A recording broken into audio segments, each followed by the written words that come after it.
өнөөдөр сонсогчдоо та бүхэнтэйгээ дахин уулзч байгаадаа баяртай байна. Бидний өнөөдрийн ярилцах сэдэв бол хүүхдийн эсрэг хүчирхийллийг эцлэх Inspire стратегийн маш нэг чухал стратеги болох аюулгүй орчин гэсэн арга зүй байгаа.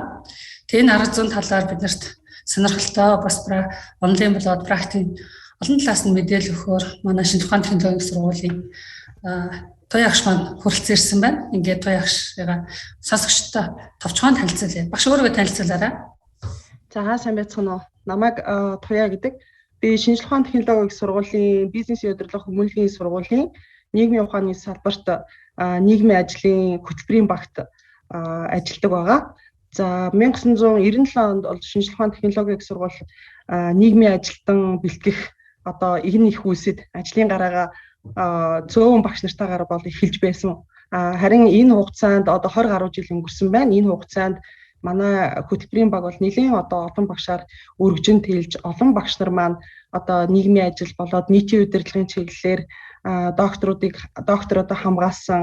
За манайх бакалавр, магистр, докторийн одоо агсан түвшний сургалтуудыг бол ингээд явуулж байгаа ийм одоо хамт олон байна. За Монголын нийгмийн хамгааллын салбарт 800-аад орчим бакалавруудыг бол бэлтгэж гаргасан. За одоогоор бол докторийн, магистр болон докторийн за 40-од одоо оюутныг бас төгсгөж гаргасан ийм одоо амжилттай явж байгаа баг байна.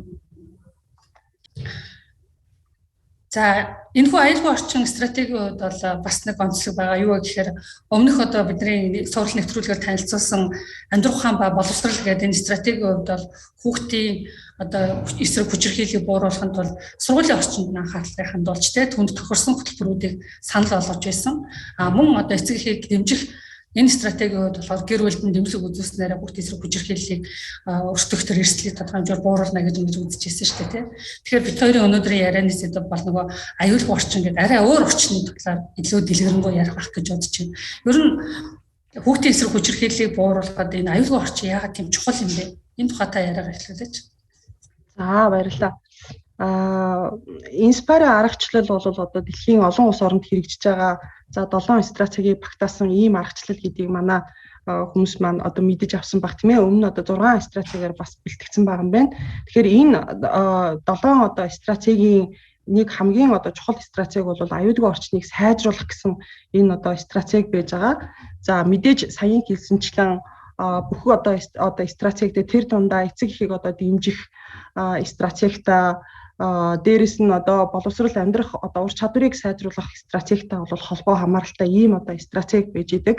За мэдээж энэ стратегийг бол хүүхдийн эсрэг хүчирхийллийг одоо бууруулахын тулд хэрэгжүүлэхдээ за салбар дундын одоо хамтын ажиллагаа оролцогч олон талын үйл ажиллагаануудыг бол нэгтгэсний үндсэн дээр бол хэрэгжүүлэх одоо ийм боломжтой байж идэг байгаа. 70-аад оны үед бол судлаачид тэр дундаа Сэм Роф гэл одоо судлаач байж гэн, Жимен гэл одоо судлаач байж гэн. За эдгээр хүмүүс маань экологийн хандлагын одоо үзэл баримтлалын үүднээс хүн өөрийн бие махбод болоод оюун санааны хувьд одоо ингээ байнга одоо өөрийнхөө хэрэгцээндээ нийцсэн тийм ээ нийгмийн орчныг одоо бий болгох, өөрчлөх. За энэ одоо өөрчлөлтөнд бий болсон орчин нөхцөлд тасралтгүйгээр одоо ингээд нөгөө дасан зохицох заашгүй ийм хэрэгтэй болдсон байна гэсэн ийм одоо санааг уг онлоороо бол бас дэвшүүлсэн байж байдаг.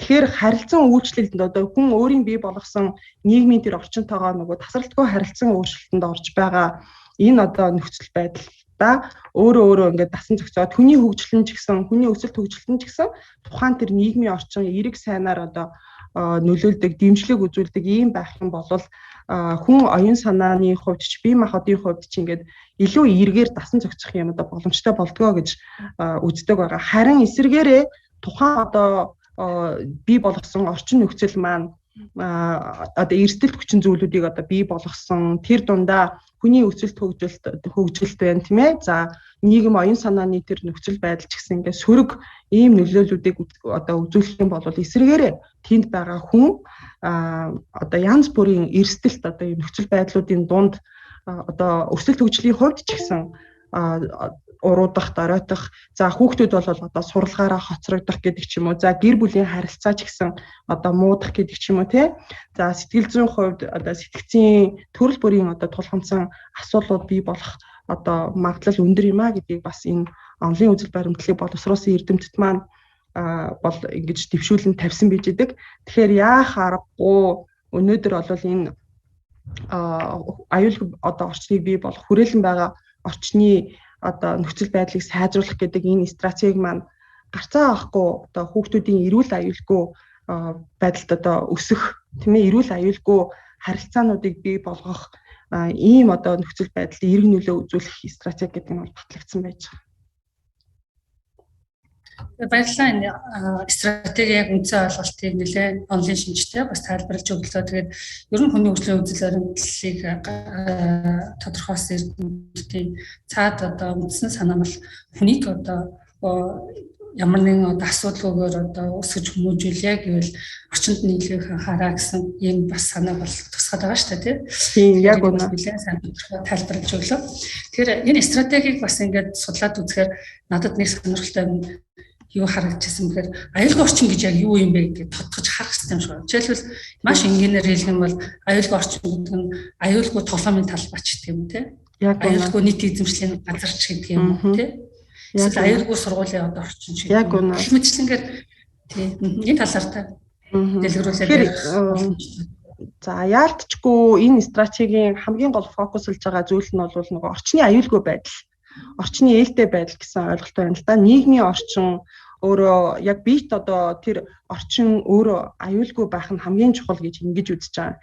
Тэгээд энэ дээр бол яг саяхан хэлсэнчлэн тэр аюулгүй орчин гэдэг энэ ойлголтод бол нөгөө барилга байгууламжийн одоо яг стандартын дагуу тийм ээ дид бүтцийг одоо бий болгосон. За түүнийг одоо дид бүтц дотор багтаж байгаа зам талбай өөрөө хүний одоо алхаж гэж явхад хэр зэрэг одоо айтаахан тийм ээ эсвэл одоо тэрэгцэртэй иргэд ч юм уу хүүхдүүд явхад дугуйтай хүмүүс ч гэсэн тэр замаар зорчход хэр зэрэг одоо таатай байгаа энэ одоо нөхцөл байдал дээрээс нь тухайн тэр зам харгуй одоо орчин нөхцөлийн гэрэлтүүлэг камержуулалт гэл энэ бүх зүйлийг ингээ багтаасан цогц ойлголт байгаад байна. Тэгэхээр бид нар нөгөө аюулгүй орчин ингээд ярихаар одоо хүүхдийн тоглоомын талбайч гэдэг юм уу тий эсвэл одоо сургуулаас гэр хүртэлх одоо тэр зайн орон зай дотроо хэр зэрэг одоо аюулгүйгээр зам гарах хөндлөн гарахтаа ч гэсэн хэр зэрэг одоо аюулгүй тэр замыг одоо туулах вэ гэдэг тухай асуудлууд бол ингэж асуудлуудыг багтааж авч үздэг штеп. Тэгэхээр энэ бол бас яхаарахгүй багтах хамруулах өстой ойлголт мөн. Зөвхөн энгийн жижиг детальны зүйлүүд бол энэ аюулгүй орчин гэдэг зүйлд бол багтаж байгаа юм л да. Гэрэлтүүлэг өөрөө одоо илүү сайн байх одоо тухайн тэр орчин нөхцөлийг бол илүү сайн одоо гэрэлтүүлэх гэдэг ч юм уу тийм иймэрхүү асуудлуудыг бол багтаадаг байгаа.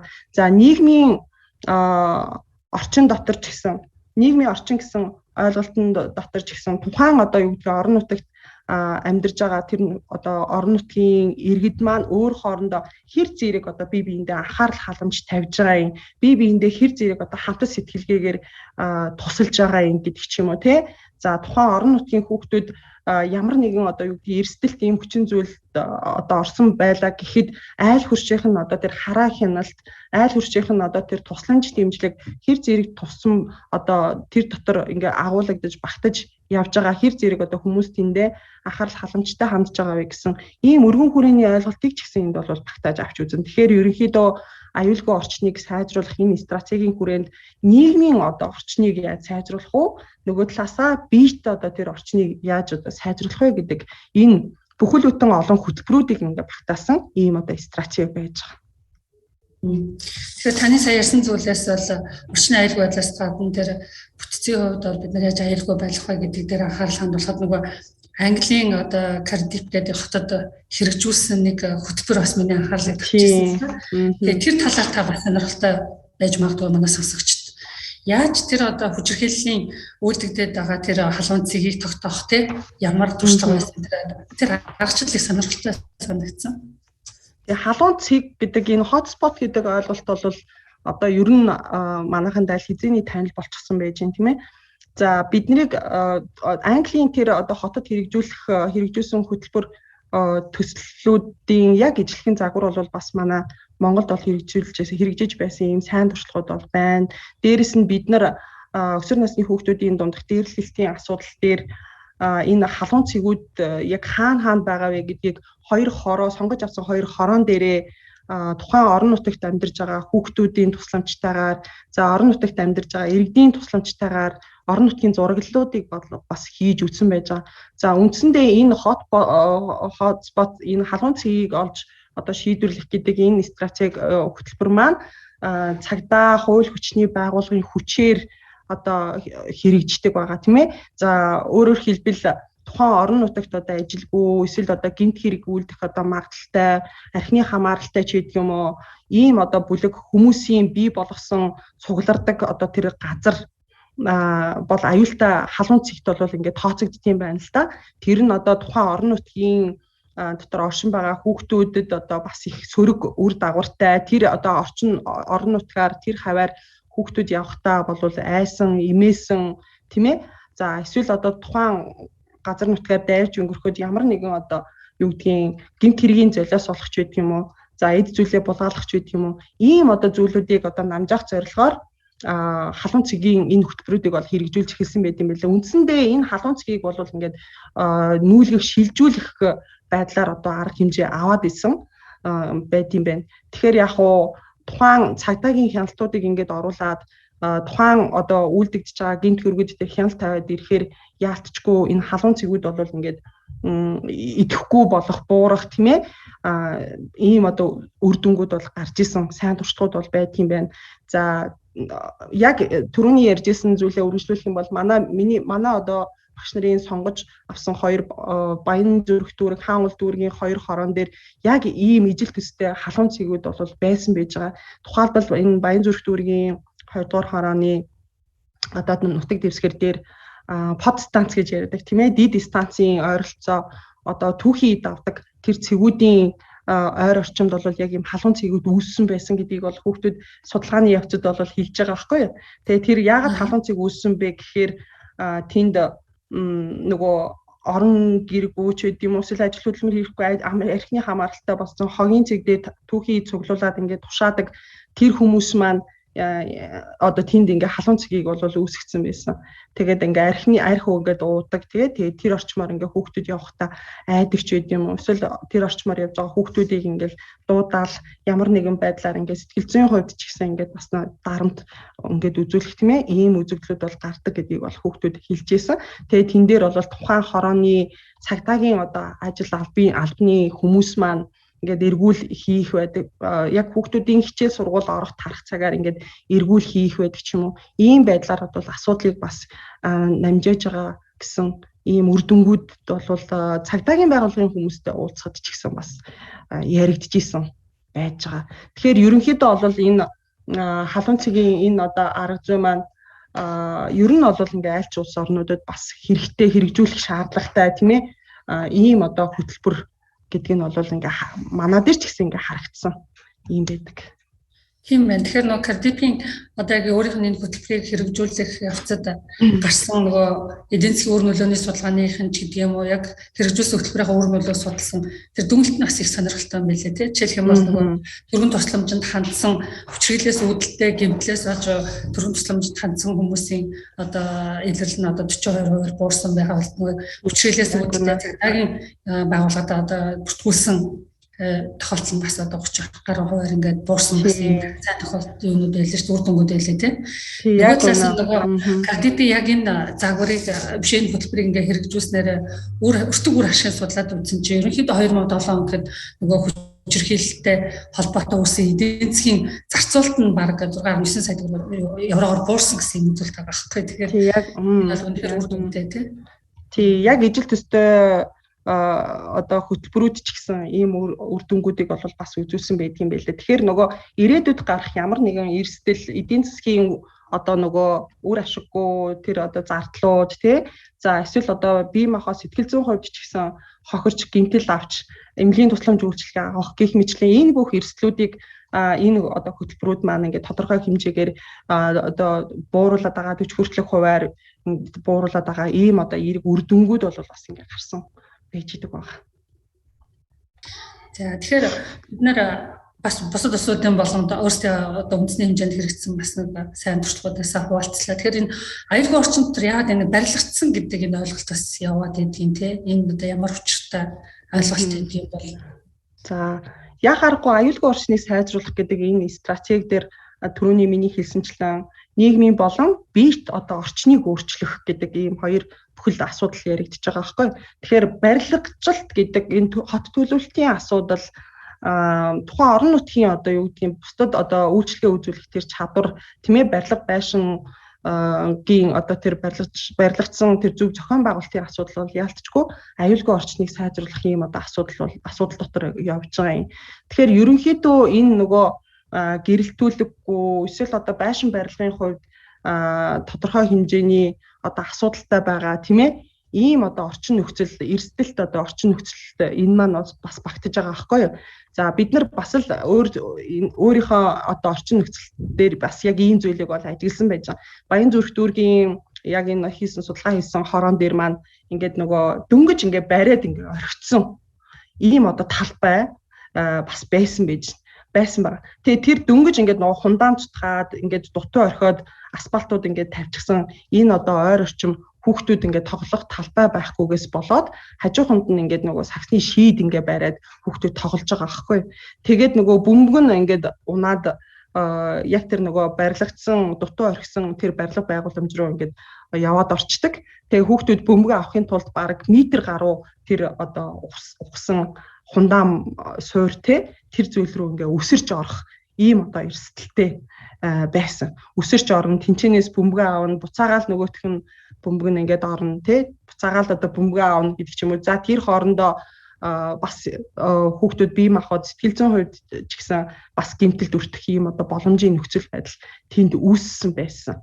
Тэгээд хүүхдүүдийн хувьд хүсэж байгаа зүйл нь юу байсан гэхээр ерөөсөө энэ фундамыг энэ дутуу орхисон барилга байгууламжийг нэг бол ингээ бариад ингээ гүйцэтгэвэл ингээ биднэрт айгу альтаахан байна, ээлтэй байна тий бид нар дахиад бөмбөгөө ийшээ унагчаад тэрнийхээ хойноос гүйхгүй ч гэдэг юм уу ийм зүйлүүдийг бол хилжсэн л та. Тэгэхээр барилга байгууламжийг бол сайжруулах, орчны нөхцөл байдлыг сайжруулах гэдэг энэ стратеги маань болвол аюулгүй орчныг сайжруулах энэ одоо юунд үйл ажиллагаанд бол бас их том хувь нэмэр оруулж байгаа. Орчныг сайжруулна, барилга байгууламжийг илүү сайжруулна. За тэр дундаа хүүхдийн чөлөө цагаа өнгөрүүлэх одоо номын сан тийм ээ талбай, тоглоомын талбайг одоо олноор нь одоо бий болгох энэ одоо арга хэмжээ үйл ажиллагаа маань бас хүүхдүүдийн одоо нөгөө хүрээлэн байгаа орчны ээлтэй одоо нөхцөл байдлыг бий болгох ийм одоо том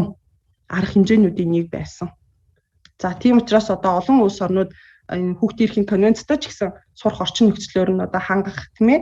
За чөлөө цагаа өнгөрүүлэх зам талбай одоо юу гэдгийг төвүүдийг одоо байгуулах энэ одоо үйл ажиллагааныхаа хүрээнд хэрэгжүүлэхээс одоо өөр арга байхгүй ийм одоо үйл ажиллагаа гэж ойлгож байна. Тэгэхээр яг бас хоёр үнцэн ойлголтыг ялгааг туягч маань нэлээд сайн тайлбарлаад өгдөгтэй хоорондоо ямар биенээсээ бас хамааралтай болохын ч гэсэн манай сонсогчд бол ойлгосон баг. Тэгээ битэрийн яг энэ аюулгүй орчинтой холбоотой заашгүй одоо ойлгох ёстой мэдэх ёстой зүйлүүдийг бол тий энэ хүртэл битээр ярилцлаа. Тэгэхээр ер нь аюулгүй орчин гэдэг энэ стратегийг хэмжиж шалгуур үзүүлэлтүүд нь яг юу юм бэ туягч. Одоо манай орчин нөхцөлд одоо мэрэгжлийн хүмүүс ингээд бүгд аюулгүй орчин үнэхээр нөхцөл бүрдчихгүй юу гэдээ бид ингээд хэмжих гээл үзье л та тий. Гэтэл яг олгоо шалгуур үзүүлэлтүүдээс нь та биднэрт дурдаад хэлвэл. За ерөнхийдөө осол гэмтэлд өртсөн одоо хүүхдүүд ямархуу одоо хэмжээтэй байгаад байгаа юм тий. За тэр дундаа одоо эмнэлгийн тусламж үйлчилгээ авсан хүүхдүүд байна. Дээрээс нь ямар нэгэн байдлаар энэ орчны аюулгүй байдлыг сайжруулахгүйгээс болоод хүүхдүүд одоо юу гэдгийг гэмтдэг ийм одоо тоо байж штэ.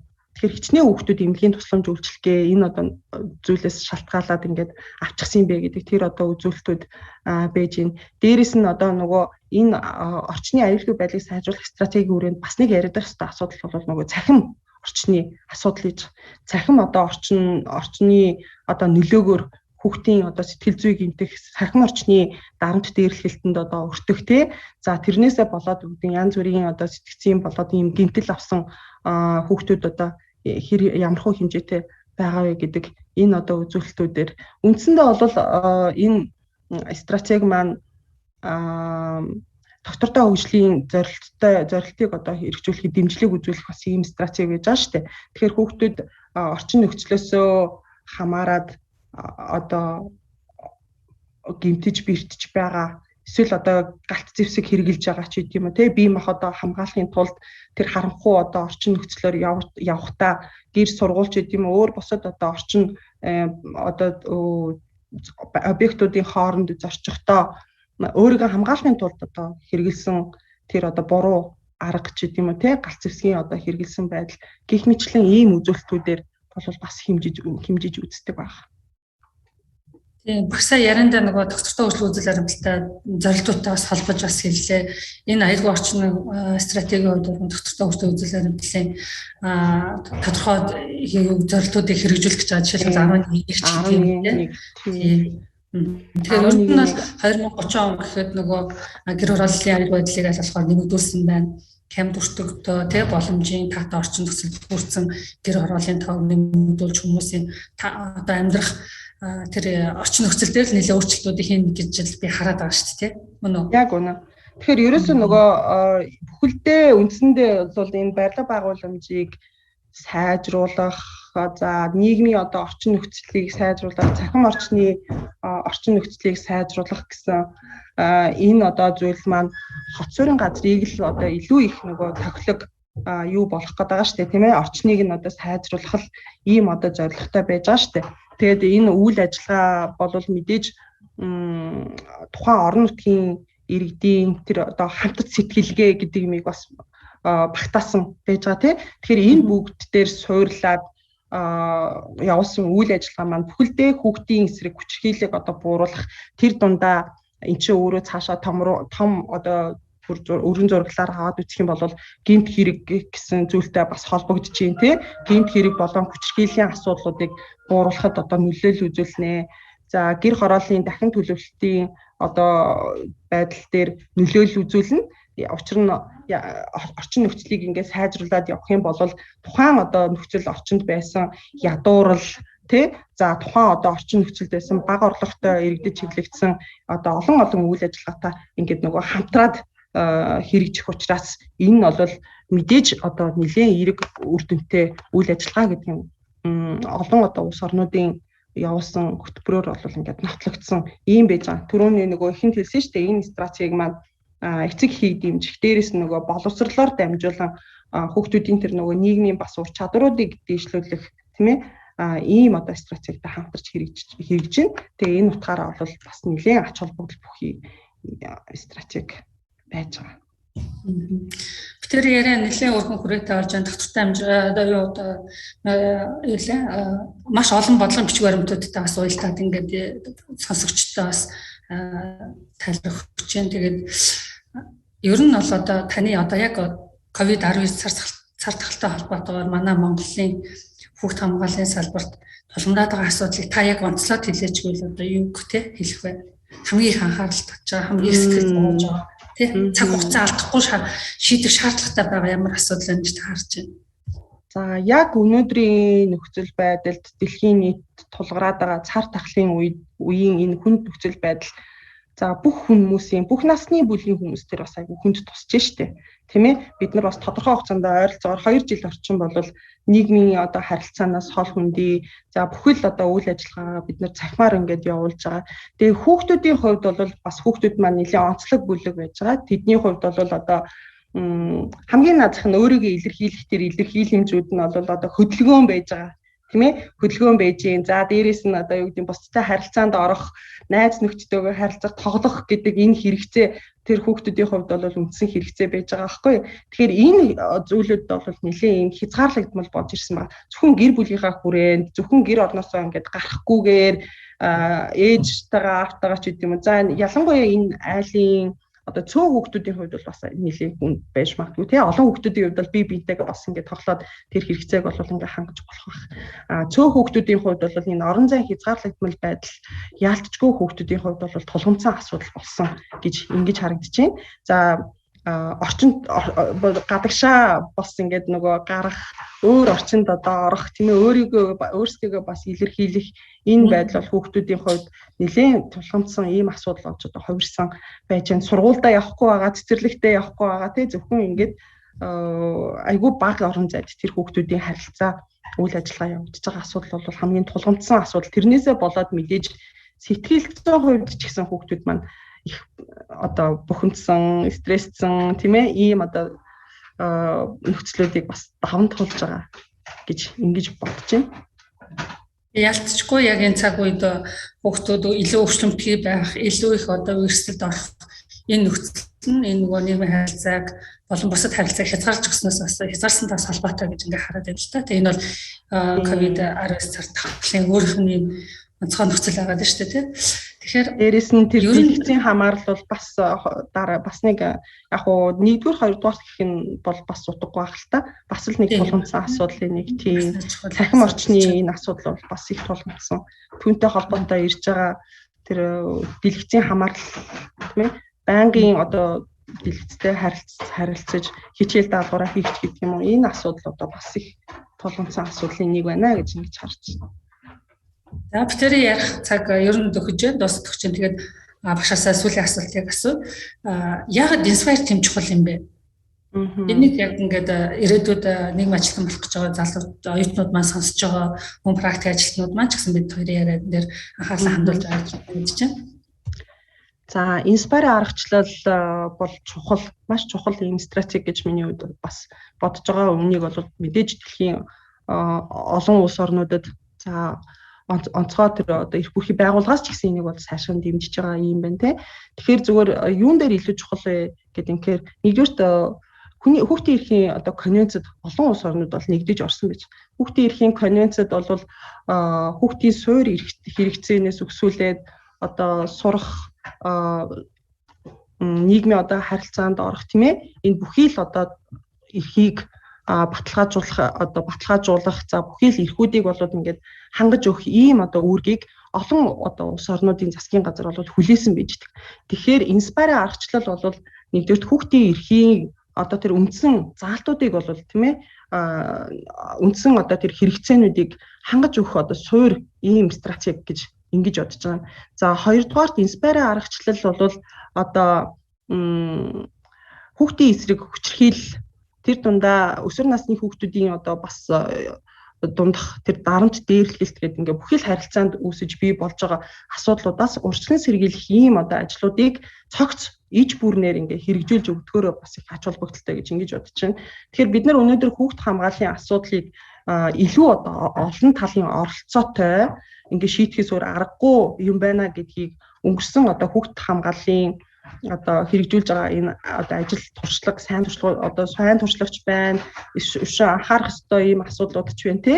Энэ зүйлүүд маань илүү одоо харуулж байна гэж ингэж бодож байна л да. За бид нар ч ерөөсөө хамтын ажиллагаа одоо хэрэгтэй юм байна. Тэгээ стратеги маань энэ инспайр аргачлал маань одоо 7 стратегиас бүтэж штэ. Тэгэхээр энд бол одоо хуулийг яаж хэрэгжүүлэх вэ, хууль яаж захиулах вэ гэдэг агуулга утгаараа бол манай хуульчд тийм ээ тэр салбарын оролцоо маш чухал. Хууль тогтоомжийг шинээр яаж одоо бас батлах хэрэгцээтэй байгаад ямар дүрм журмуудыг өөрчлөх хэрэгцээтэй байгаад гэдэг ийм зүйлийг ч гэсэн харуулж байна. За тэгэхээр энэ салбарынхны оролцоо маш чухал. За дээрэс нь тэр хэмжээ үнд цэсийг яаж одоо бий болох юм бэ гэдэг энэ одоо стратеги байж байна. Энэ утгаараа одоо нийгэм судлаачид тийм ээ. За дээрэс нь одоо бүх шатны тэр боловсролын байгууллагын оролцоо ч гэсэн энэ дээр одоо маш чухал гэдгийг харагдаж байна. Орчны аюулгүй байдлыг сайжруулах асуудал дээр манай одоо барилгын салбарынхан за тэр дундаа энэ одоо тухайн нутаг орон нутаг дээр үйл ажиллагаа явуулж байгаа бүхий л одоо байгууллагын одоо хүмүүс маань энэ бас оролцоотой болж ирж байгаа байхгүй. Жишээлбэл би энэ одоо орон нутагт сургалтын байгууллагад үйл ажиллагаа явуулж байгаа гэж бодоход энэ сургалтын байгууллагыг эргээд тухайн орон нутгийн хүүхдүүдийн сайн сайхны төлөө би бас яаж ашиглаж болох вэ? тийм ээ энэ орон нутгийн эцэг эхчүүдэд би энэ сургалтын байгууллага объектаа бас яаж одоо ашиглуулж болох вэ? Дээрээс нь тухайн одоо орчныхоо зам харгуй талбайг би яаж гэрэлтэй, камертай илүү ингээд сайжруулсан ийм зам талбайтай болох вэ гэдэг дээр хүртэл би санаа тавих хэрэгтэй гэдэг утгаараа тухайн орон нутгийн хүмүүс маань аж ахуйн нэгж байгууллага маань хүртэл энэ дээр оролцох хэрэгтэй болж байгаа юм.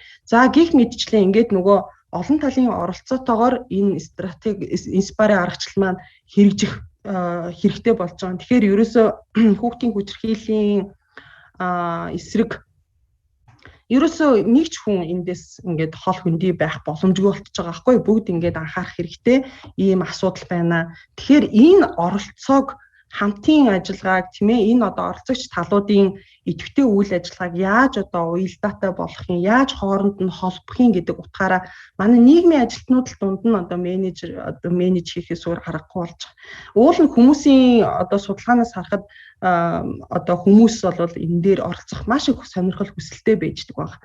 Гэтэл яаж оролцох вэ гэдэг тэр нөгөө аргаа мэдэхгүй ч гэдэг юм уу тий?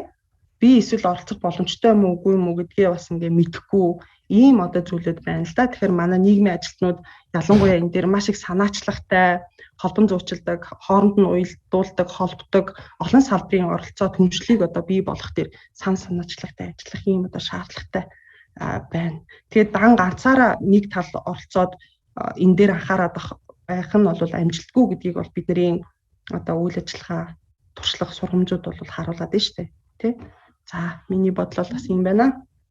За баярлалаа. Тэгээд хүүхдийн эсрэг хүчирхийллийг эцэслэх энэ олон улсын Inspire 7 гэсэн аргачлалыг иргэдэд бас одоо тухайн салбарын сонирхож байгаа судлаач залуучуудад бас таниулах зорилготой энэ одоо цуврал нэвтрүүлэг маань ер нь одоо бас сонирхолтой олон хүмүүсийг оролцуулсан сайхан нэвтрүүлэг болж байгаа гэж миний хувьд бол үзэж байгаа. Тэгээд энэ удаагийн нэвтрүүлэг маань илүү бас сонирхолтой байлаа. Яагаад гэвэл маш олон салбаруудын бас юуг хоорондоо уялдаа холбоог бас хэрхэн яаж хангах вэ гэдгийг бол нэлээд сайн дүгнэлттэйгээр хэлж өглөө. Мөн аяр орчинтой холбоотой ямар шалгуур үзүүлэлтүүдийг бид нар бас байж болох вэ гэдэг дээр жишээтэй ярьлаа. Мөн манай үндэсний хэмжээнд ямар сайн туршлагуудаас хэрэгжсэн юм бэ? Бас судалгааны ямар тодорхой бүтээлүүд ажлууд хийгдсэн бэ гэдэг бас тайлбартаагаар ингээ хэллээ. Тэгээд энэ чиглэлээр судалгааны ажил хийх гэж байгаа бас магадгүй энэ практик арга зүйг илүү судлаад илүү тодорхой мэдлэгтэй болъё гэсэн хүмүүс маань манай туяагчдаас холбогдороо туяагч маань гэсэн бас залуучуудыг хамт судлаачтай бас ингээд хамтраад ажиллана гэдэгт бол минь бол итгэлтэй. Тэгээд маш их баярлалаа бид нөлөө хүлээж авсанд тий. За баярлалаа. Тэгээд ерөнхийдөө бол сүүлийн үед энэ үсэр цэцний хүүхдүүдийн орчныг ямар хуу байдлаар ээлтэй болгож одоо болох вэ? За тэр дундаа хүүхдүүдийн одоо нөгөө дунд байдаг цахим одоо тэр дээрлэхэлтүүд байж гэн тийм ээ. Орчны одоо ээлтэй нөхцөл байдлыг бий болгохын тулд нөгөө эко зураглал хийх энэ аргачлалуудыг одоо бас суралцах гэл ингээд бидний хувьд ч гэсэн нийгмийн ажилтнуудад олгодог энэ хичээлийн агуулга дээрээ бас иймэрхүү өөрчлөлтүүдийг нэмж ингээ оруулж нийгмийн ажилтнуудыг илүү одоо практик ур чадвартай болгож бэлтгэхэд ингээ анхаарч байгаа. Тэгээ сүүлийн үед хүүхдүүд маань ч гэсэн оюутнууд маань ч гэсэн энэ чиглэлийн дипломын ажил, эрдэм шинжилгээний судалгааны ажлуудыг бас ингээд олноороо бас хийж байгаа. Тэн дээр нь манай одоо шүтээсийн шинжлэх ухааны технологийн сургуулийн нийгмийн ажлын хөтөлбөрийн багийн багш нар маань ингээд зөвлөөд, чиглүүлээд хамтдаа бас ингээд судалгаа шинжилгээ хийгээд ингээд явж байгаа. Тэгээд сонирхож байгаа хүмүүс маань ч гэсэн биднэрт хамтарч ажиллахад бол нээлттэй байгаа гэдгийг хэлэхэд таатай байна. За баярлалаа. Аргагүй судлаач хүн байна. Бас олонний хүчээр бид нар маш олон мэдээллийг зөвлөж түн дээр дүн шилгээж цаг алдахгүй асуудлыг шийдэх гарцуудыг тодорхойлж өгөх нь бол яг нэг судлаачтай хувьд хамгийн чухал байдаг тийм. Нөгөө талаас нийгмийн ажилтан хүмүүсийн хувьд бол тулгамжийн асуудлыг шийдвэрлэхдээ тодорхой арга зүй дээр тулгуурлан хүний одоо эрхийг хамгаалах тэр хүний амьдрах сайн сайхан нөхцөлийг бүрдүүлэх нь бол бидний бас нэг чухал үүрэг байдаг. Тэгээд энэ хоёр шинжийг хоёртоо агуулж чадсан туяах шахаа ажилд нь амжилт хүсье. Тэгээд үзэгч сонсогчдоо дараа дахин уулзлаа түр баяртай. Баярлалаа. Баяртай. Баяртай.